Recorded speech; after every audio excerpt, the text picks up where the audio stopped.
Oke, bismillahirrahmanirrahim. Assalamualaikum warahmatullahi wabarakatuh. Saya Nahel Kanahel Taki, tanggal 24/10/80/2161.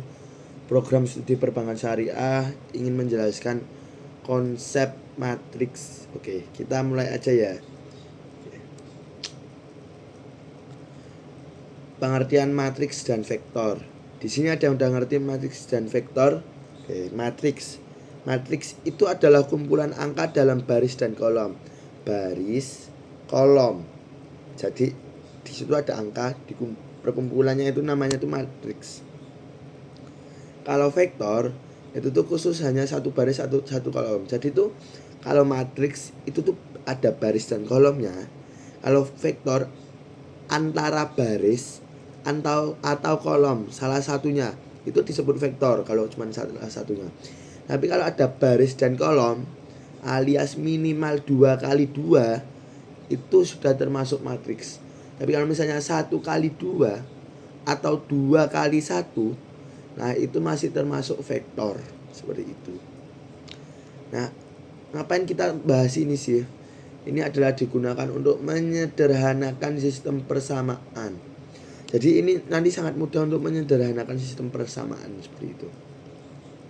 Oke, lanjut. Nah, ini ada operasi matriks dan penjumlahan dan pengurangan.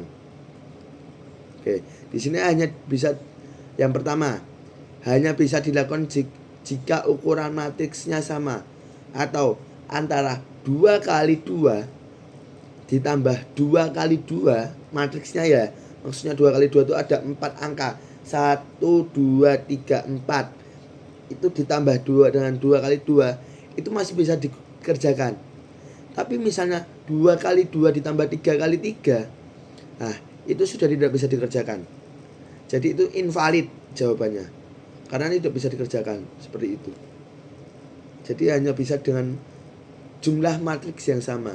Karena 2 kali 2, 3 kali 3, 4 kali 4 itu walaupun banyak tapi sama, itu bisa dijumlahkan seperti itu. Penjumlahan atau pengurangannya dilakukan elemen per elemen.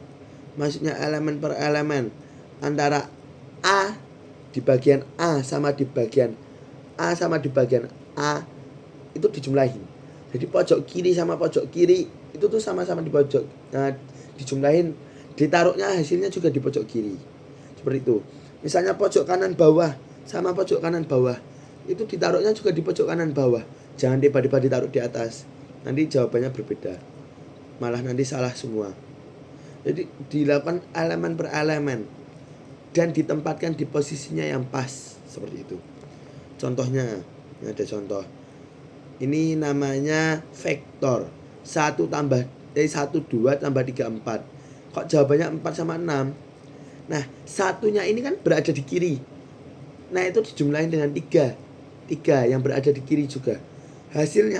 Hasilnya nanti juga berada di kiri. Seperti itu.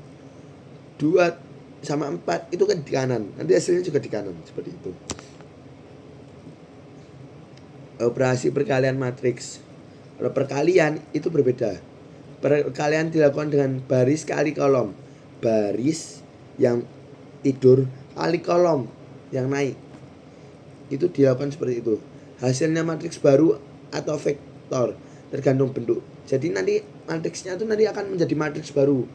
Misalnya 2 kali 2 kali 1 kali 2, misalnya 2 kali 2 di 1 kali 2, itu nanti jadi matriks yang berbeda.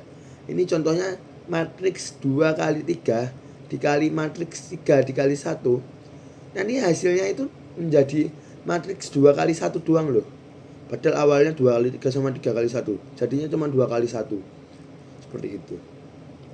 Nah, ini antara depan dan belakang tidak bisa dibalik-balik.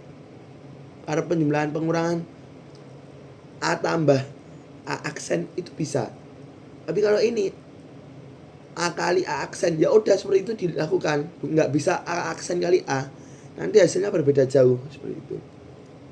Terus transpose matriks.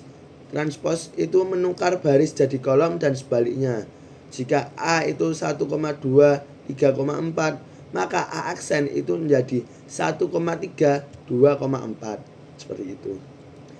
Determinan matriks. digunakan untuk mencari sifat matriks invertible atau tidak. Metodenya umum, perkalian silang atau faktorisasi.